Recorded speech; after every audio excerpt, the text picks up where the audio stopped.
प्रधानमंत्री नरेंद्र मोदी की पहल पर संयुक्त राष्ट्र ने 2023 को अंतर्राष्ट्रीय मिलेट्स वर्ष घोषित किया है। मिलेट्स वर्ष की घोषणा के बाद लगातार सरकारी और गैर सरकारी संगठनों के स्तर पर सेमिनार, कार्यशाला और जन जागरूकता जैसे कार्यक्रम आयोजित किए जा रहे हैं। इसी क्रम में 2 दिवसीय राज्य स्तरीय कार्यशाला का आयोजन सप्तऋषि भवन तुकुदाना में आयोजित कर झारखंड में मिलेट्स उत्पादन के लिए वातावरण निर्माण को लेकर विभिन्न गैर सरकारी संगठन के प्रतिनिधियों ने अपने अपने विचार रखे।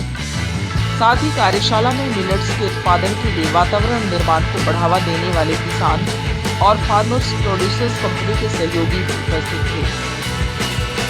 खूंटी जिले से आई प्रेमा कुमारी ने बताया कि खूंटी में सर्व सेवा समिति और HDFC बैंक परिवर्तन के तहत वी स्माइल प्रोजेक्ट चलाया जा रहा है। इसके तहत खूंटी महिला विकास फार्मर्स प्रोड्यूसर्स कंपनी लिमिटेड बनाया गया है, जिसमें खूंटी की 500 महिला किसान जुड़ी हैं। खूंटी महिला विकास फार्मर्स प्रोड्यूसर्स कंपनी लिमिटेड की महिलाओं के साथ 2022 में 100 एकड़ में 100 महिलाओं ने मड़ुआ की खेती कराई और मड़ुआ को प्रोसेसिंग यूनिट के माध्यम से प्रोसेस कर बिस्किट, लड्डू और केक FPO की महिलाओं द्वारा बनाए जा रहे हैं।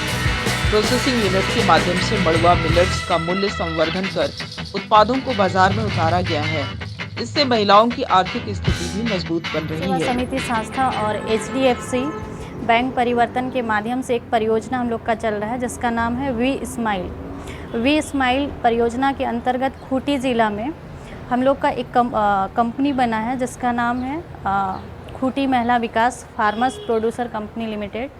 इस ये FPO है किसान का, जिसमें हम लोग महिलाओं के साथ काम कर रहे हैं, जिसमें अभी 500 महिलाएं हैं और 500 महिलाओं के साथ हम लोग जुड़ के काम कर रहे हैं। उसमें 500 महिलाओं में इस साल जो बीत गया, इस साल हम लोग 100 एकड़ में 100 फार्मर्स के साथ जो महिला किसान हैं उनके साथ हम लोग मड़ुआ का खेती कराए थे। और मड़ुआ का खेती कराने के बाद क्या होता है कि जो किसान करते हैं तो वो जो मिडिल मैन होते हैं, व्यापारी जो होते हैं, उनको कम रेट में बेच देते हैं। तो क्या होता है कि इस बार जो है हम लोग किसान से डायरेक्ट उनको खेती करा के उनसे ख़रीद के, और हमारा जो FPO है किसान का, उस FPO में प्रोसेसिंग यूनिट लगा हुआ है मैम।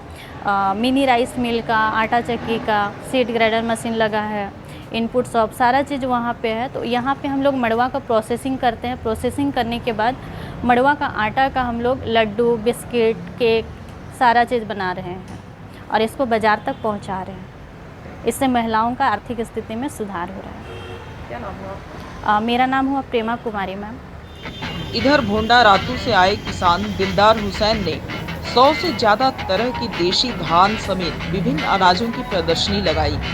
दिलदार हुसैन लगातार कई वर्षों से देसी धान की परंपरागत बीजों का संकलन कर संरक्षित करने में जुटे हैं।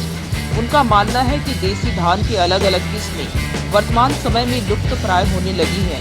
देसी धान बीजों में करहनी, आराह, रामदुलारी, खिड़की, मुगई साल, रैया, बादशाह भोग, गोविंद भोग, महामाया, कदवाई, सोनचू, जीरापुर, देवता भोग जैसे 100 से ज्यादा देसी धान बीज की किस्में दिलदार ने अलग अलग राज्यों से एकत्र कर संरक्षित किया है।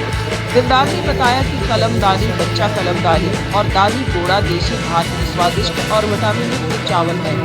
यह खाने में भी स्वादिष्ट लगता है। गोड़ा धान की खेती कम होती जा रही है। अब गांव के अनाज शहरों की थाली में पहुंचने लगे हैं और शहरों के खाना गांव में पहुंच गया है।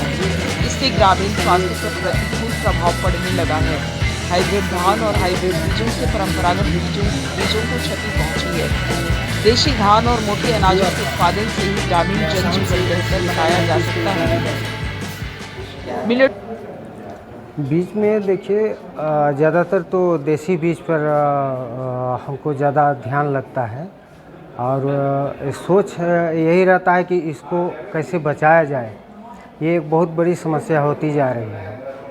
सबसे बड़ी समस्या है अभी का जो अभी तुरंत में देखिए तो गांव का खाना शहर की ओर चला जा रहा है और शहर का खाना गांव में, और गांव में शहर का खाना जब से आया हम लोग परंपरागत ज्ञान सब भूल जा रहे हैं। ये सबसे बड़ी समस्या देखने को लगता है। इसलिए हम चाहते हैं कि देसी बीज को किसी भी सूरत में जो बचा है उसको बचाना बेहतर समझते हैं। कुछ धान का आप एग्जाम्पल दे सकते हैं, कुछ नाम याद है जो आपने जमा किया है? हाँ, जैसे देहाती धान में पहले बहुत सारे धान लगाया करते थे। जैसे कलमदानी है, बच्चा कलमदानी है, ये खाने में भी बहुत टेस्टी था।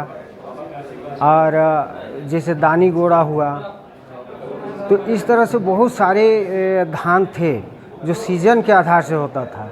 जैसे इसको पहला खाना हम लोग का जो होता था परंपरागत में गोड़ा, जो धान उपज होने से पहले वो होता था, उसके बाद फिर धान का होता था। और जैसे मड़ुआ, वो बीच में बीच का समय के लिए वो खाना ठीक था। तो ये मिला जुला था। तो ये सब चीज़ अब विलुप्त हो रहे हैं, तो सबसे बड़ी समस्या लग रहा है। क्या नाम है आपका? मेरा नाम दिलदार हुसैन।